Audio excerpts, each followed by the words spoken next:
নমস্কার বন্ধুরা, সবাই কেমন আছেন? আপনারা দেখেছেন যে আরজি কাণ্ড নিয়ে দেশ রাজ্য তোলপাড় এবং বিভিন্ন রকম প্রমাণ লোপাটের তথ্য উঠে এসেছে। বিভিন্ন রকম সরকারের যে গোলমাল সেটা দেখা দিয়েছে। এরই মধ্যে শাসক দলেরই বিভিন্ন নেতারা তারা কিন্তু বিরোধিতা করছেন এবং অনেকে কিন্তু মুখ খুলছেন। তো যেহেতু অনেকজন এক কথা বলছেন, তো সেক্ষেত্রে শাসক দল সমস্যায় পড়তে পারেন। তার জন্য কিন্তু এখন যে আপডেট সেটা হচ্ছে, সংবাদ মাধ্যমে তৃণমূলের হয়ে কথা বলার দায়িত্বে 4 জন, মমতার নির্দেশে কমিটি গঠন করছে সুব্রত বক্সী। এখন থেকে 4 জন সাংবাদিক বৈঠক করবেন, মানে সিলেক্টেড। এরা ঠিকঠাক করে কথা বলতে পারেন এবং ঠিকঠাক করে সরকারের হয়ে কথা বলবেন, তেমন লোককে 4 জনকে সিলেক্ট করা হয়েছে এবং সাংবাদিকের প্রশ্নের জবাব দেবেন। সংবাদ মাধ্যমে আলোচনা সভায় কারা যাবেন, দলের তরফে এই কমিটি সেই সিদ্ধান্ত নেবে। অর্থাৎ এই 4 জনই বুঝিয়ে দেবে, বলে দেবে তারা কোথায় কি বলতে হবে, কোথায় যাবে কোথায় যাবে না। ঠিক আছে, এরপরে এখান দেখুন, এটা আমি আপনাদেরকে আনন্দবাজার অনলাইন থেকে আপনাকে দেখাচ্ছি। সংবাদ মাধ্যমে তৃণমূলের হয়ে বিবৃতি দেওয়ার জন্য 4 জনকে দায়িত্ব দেওয়া হলো। তৃণমূল সূত্রে খবর, নেত্রী মমতা বন্দ্যোপাধ্যায়ের নির্দেশে এই মিডিয়া কমিটি গঠন করেছেন দলের রাজ্য সভাপতি সুব্রত বক্সী। কমিটিতে রয়েছেন চন্দ্রিমা ভট্টাচার্য, অরূপ বিশ্বাস, কুণাল ঘোষ এবং জয়প্রকাশ মজুমদার। এই 4 জনের কমিটি প্রতিটি বিষয়ভিত্তিক খসড়া তৈরি করবে। দলে অন্যান্য মুখপাত্ররা কোন অভিমুখে কথা বলবেন তা ঠিক করে দেবে এই কমিটি, মানে 4 জন ঠিক করে দেবে। তৃণমূল সূত্রে খবর, মমতা পুরো বিষয়টি তত্ত্বাবধান করবেন।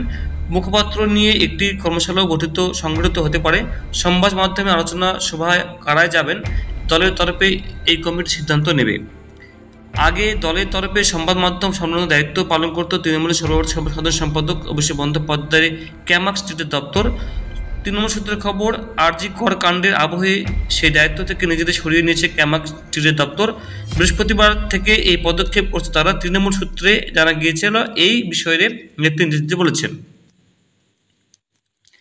জাতীয় বা রাজ্য স্তরে কোনো বড় ঘটনা ঘটলে দলের কোনো মুখপাত্র প্রতিক্রিয়া দেবেন, তার এতদিন তার ঠিক করতো অভিষেকের দপ্তর।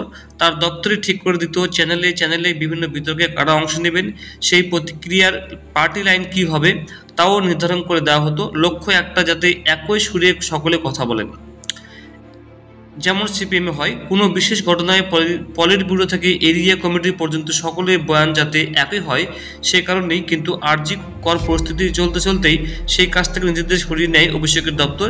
শাসক দলের প্রথম সারির নেতারা মনে করেন এটি আসলে তৃণমূলের সর্বোচ্চ নেতৃত্বের দূরত্ব এর সূচক। এও প্রশ্ন উঠতে শুরু করে। তবে আরজি কর কাণ্ডের সেনাপতি, পুলিশ তথা প্রশাসনের ভূমিকা অসন্তুষ্ট। উল্লেখ্য, আরজি কর হাসপাতালে বুধবার রাতে হামলার পর অভিষেক নিজে কলকাতা পুলিশ কমিশনার বিনীত গোয়েলের সঙ্গে কথা বলেছিলেন। দাবি জানিয়েছিলেন রং না দেখিয়ে অপরাধীদের গ্রেপ্তার করতে বলেছিলেন। চিকিৎসকদের ন্যায্য দাবি, তাদের আন্দোলনও সঙ্গত। এরপরে তৃণমূল সূত্রে জানা গিয়েছিল, বৃহস্পতিবার অভিষেকের দপ্তর সংবাদ মাধ্যম সামলানোর দায়িত্ব থেকে সরে এসেছে। এবার সেই কাজের দেওয়ার জন্য নেত্রীর নির্দেশে নতুন কমিটি গঠন করা হয়েছে। আরজি কাণ্ড নিয়ে আপডেট বন্ধুরা।